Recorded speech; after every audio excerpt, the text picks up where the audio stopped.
Since my previous video was extremely positive, and my opinion of the film I discussed falls in line with most people's opinions, if it wasn't even more positive, I decided that I would make my next video a bit more negative.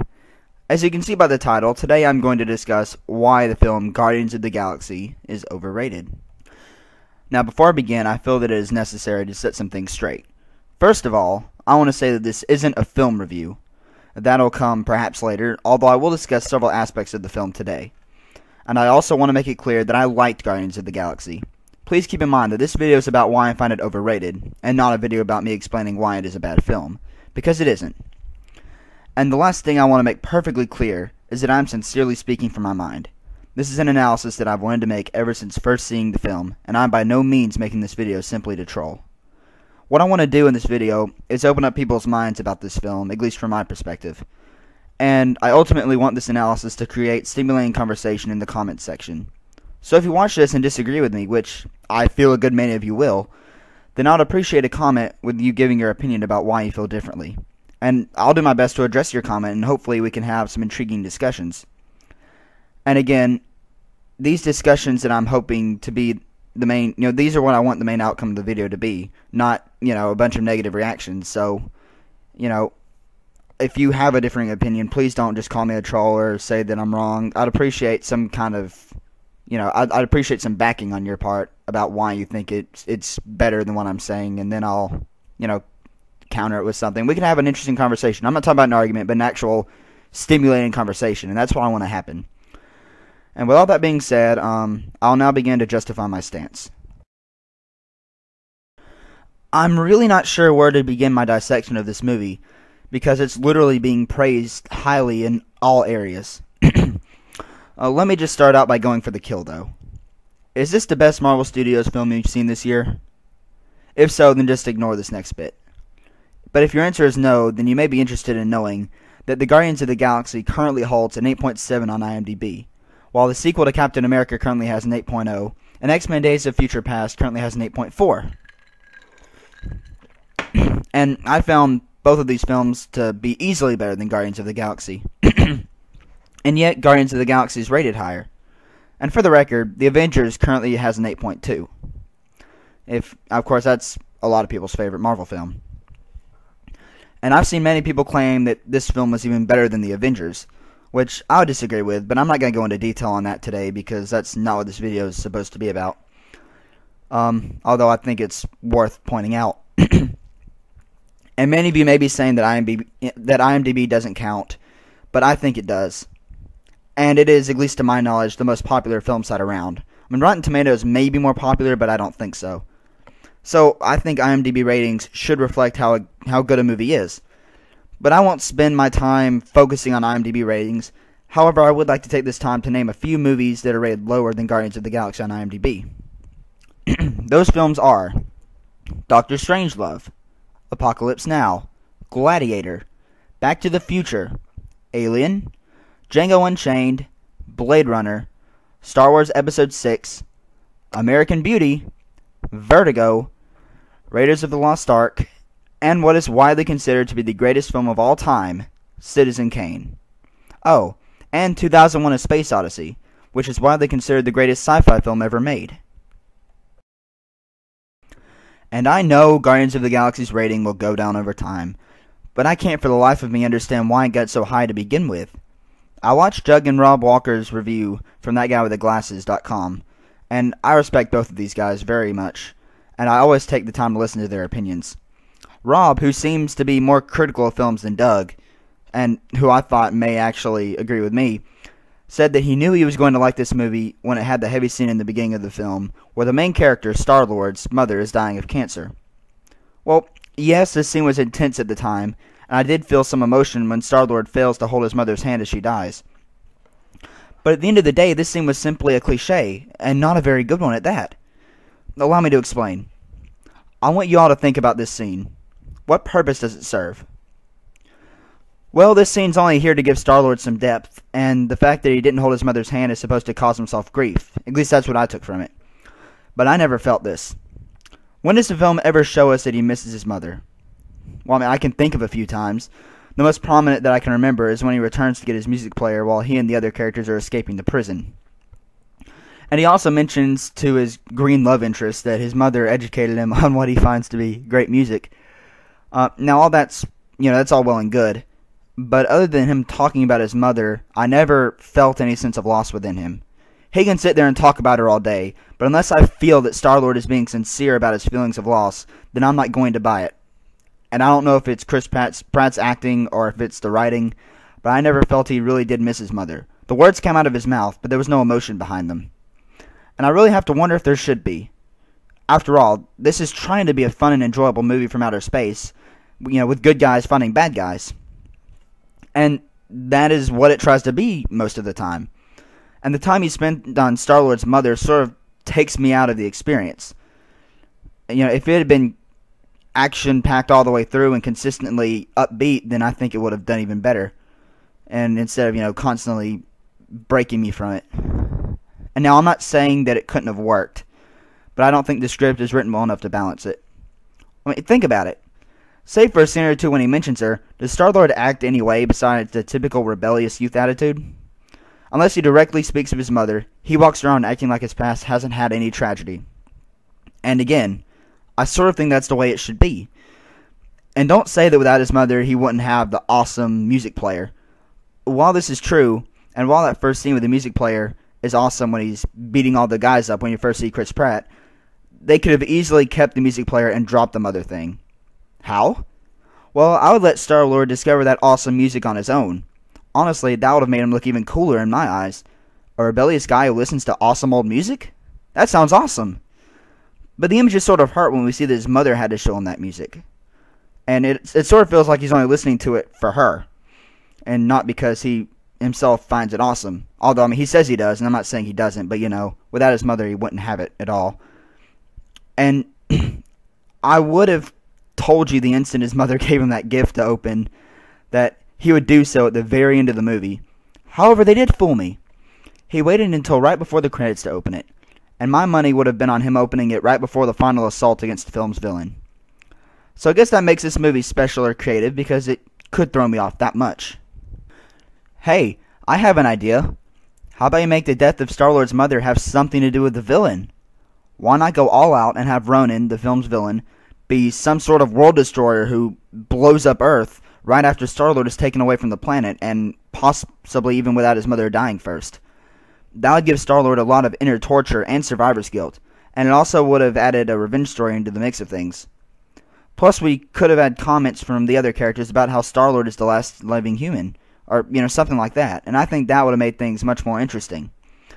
And I know that there was a revenge story already in there, but I didn't buy that, and I'll discuss that later.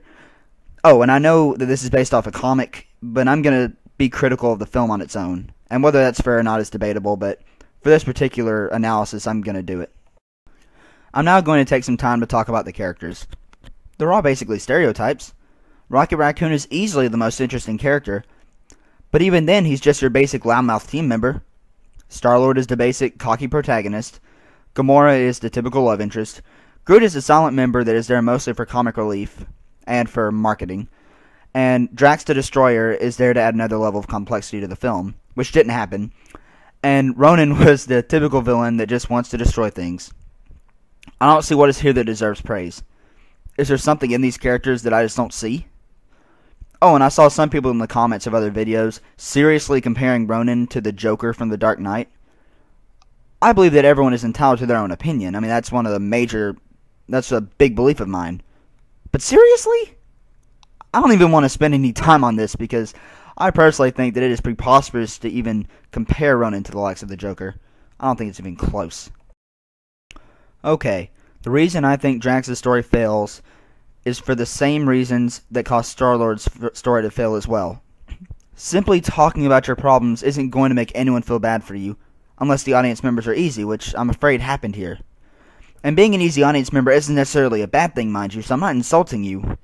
But I still wish that people could acknowledge that this film is far from perfect, and they can instead give the movie the credit it deserves, but not tons more like I think is happening here. Now, I'm not saying that this movie is anywhere near as bad as these next movies I'm going to mention, but I find that I'm complaining about something that sounds a lot like my complaints from the Star Wars prequels. Aside from the action, Guardians of the Galaxy has several moments where characters just speak of their problems without any emotion behind the words. And I sort of felt like that happens in both Guardians of the Galaxy and the Star Wars prequels. And the talking is still better in Guardians of the Galaxy, don't get me wrong, but it's still sort of... Now, I will be fair and say that maybe I didn't buy Drax's story because he was a computer animated character, but I doubt that this is the case. I've sympathized with many animated characters, many of which were even hand-drawn. So I don't think Drax being CGI is the issue, but I felt it was worth mentioning just to sort of qualify what I'm saying. So yes, I think the reason why I didn't sympathize with Drax and Star-Lord is still a lack of emotion. I'm going to compare the loss of these two with the loss of Tom Cruise's son in Minority Report, which I feel is a severely underrated film, by the way. You can tell just by the still images on your screen that Tom Cruise's character, John Anderton, is overcome with indescribable grief over the disappearance of his son. I don't see anything in Guardians of the Galaxy that came anywhere near to the same level of emotion as what's in Minority Report. And no, I don't need to see a breakdown to get emotional about a film, although it certainly wouldn't hurt. I just need some good acting and a real feeling of grief, and I never felt it. To me, all that these scenes did when the characters were describing their losses was take me out of the action, which, if I cared about their problems, would have been okay, but since I didn't, all these scenes did was hurt the film and made it feel drawn out. Now, a lot of you may be thinking that I'm spending all my time knocking this film and all the areas other than the action, which was the film's main focus. Well, don't worry. I'll talk about all that stuff right now. My initial thoughts after I saw the film was that not much happened in it, and this is true. I liked the half or so of the film, the first half of the film, a bit more than the second. And I still was never geeking out about it, but from the beginning of the film to the prison escape, I thought the film was being fairly solid. And it was this stretch of film that I really don't have much to complain about action-wise. With that being said, I thought the second half was pretty dull. And I know I'm going to get hate, but... And it's really sort of weird for me to say that, since the second half is really the part where the story sort of picks up, and it's really what the movie's about. But I just didn't find the story very interesting. And, the fact is, a lot of Ronan's motives and other key points of the story were sort of told in passing. Like, just your basic bland exposition to this, head honcho on the good team, And here's your story right here. Here's your exposition, and if you missed it, then I'm sorry. And if you aren't paying attention, then you miss pretty much the entire story altogether. And of course you have that, I can't think of the word for it, that typical item that is all-powerful that the movie has to be centered around because we can't come up with a story without this all-powerful object. But, so I didn't like that either, but there's also a very forced romance in the second half that I didn't like. And plus we had a scene of unbelievable stupidity. Drax calls Ronan and tells him where they are. Now, I really don't know which is the more stupid. Drax calling Ronan, or Ronan actually believing Drax and sending tons of people to that one location on a hunch. And you could say that Ronan was desperate. But Ronan is just an idiot if Drax can call him, give him a location, and actually be believed. I mean, are you serious? I'm now going to tell you my feelings of the final battle. The aerial stuff was fine, but inside the ship I found the action sort of dull. And inside the ship is where the importance of it's happening. And maybe it was just me, but this final assault against Ronan felt a bit long. And I was sort of bored by the end of it. I mean, I was checking my watch before they even got to the final, quote-unquote confrontation with Ronan. I mean, I was sort of bored of it by then. And plus, the way Ronan died was so corny. Which would have been fine, I suppose, if the movie went all out corny and over-the-top action. But was it? I don't think it was, since a lot of the movie tried to focus on heavy dramatic events that happened to the characters. I mean, if it wanted to be completely corny, they could have dropped all the, soap opera drama, which again could have worked if it was done right. But if they dropped all the drama and made it corny, then how they kill Ronan would have been fine. But because of they tried to make it a little heavier than it probably should have been, Ronan's death just came off as corny. Oh, and I just remembered that Gamora's family was also killed by Thanos, another character in the movie. And that shows you how effective her backstory was. I didn't even remember it. And if you didn't find the big fight at the end drawn out, then I want to ask you if you happened to see Captain America the Winter Soldier earlier this year. Did you think the action in Guardians of the Galaxy was better than the action in the Winter Soldier? If so, then, well, that's your opinion. But I found the Winter Soldier's action much more entertaining and much better choreographed. I don't know what it was about Guardians of the Galaxy. It was like the action was there, but I wasn't feeling anything intense. I don't know. But, even though I thought the action in Cap was a lot better, Guardians of the Galaxy still rated a good deal higher on IMDb, so I guess most people preferred it. And I want to acknowledge that, yes, this film is entertaining, for the most part. But it's far from the most entertaining film that I've seen. And I've seen some very entertaining films, so that's not really a knock against this film.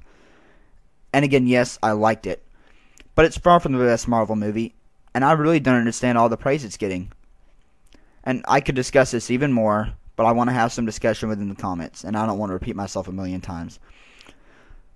So, if you'd like to explain why you think I'm wrong, feel free to, and I'll do my best to reply. I'll probably reply to every comment I see that's actually trying to be productive. And I also want to tell you all that I really do hate not loving this movie like you all do. Alright, when a movie's loved and I don't love it also, and I don't see why other people like it, I feel like I missed the boat, and therefore I'm missing out on a great time seeing a movie. And please try and convince me, maybe I'm totally off on this. Maybe I just didn't look at something close enough, but, and I mean it. I may sound like I'm being a snobby critic who just, Guardians of the Galaxy is lowball compared to The Godfather and Citizen Kane. I'm not trying to be like that. I mean, I love action movies. I mean, Die Hard is, top 15, maybe top 10 of my favorite movies of all time. I freaking love action movies, and I love to have a fun time at the movies, so I'm not this snobby critic, and I wish I loved Guardians of the Galaxy, but I just couldn't. I noticed these problems while watching the movie, and it was bothering me. And usually if, a movie should, look, I explained everything, so just know I'm not trying to troll. I mean, obviously I'm trying to get a response from you guys, because I want to figure out what the big deal is, but I'm not saying this just to stir people up. I really feel like I'm being sincere right now, and I would really appreciate some comments trying to. If you think I'm wrong, and I appreciate some comments trying to clear up my confusion, but I have a hunch that I'm right. I'm pretty sure this is just being slightly overrated. But from where I stand, Guardians of the Galaxy is a good movie, but it's far from a great one. And it's also far from the best Marvel movie I've seen this year. Well, thanks for watching, guys, and I hope to hear from you guys in the comments. And you can expect more movie reviews from me really soon. Thanks.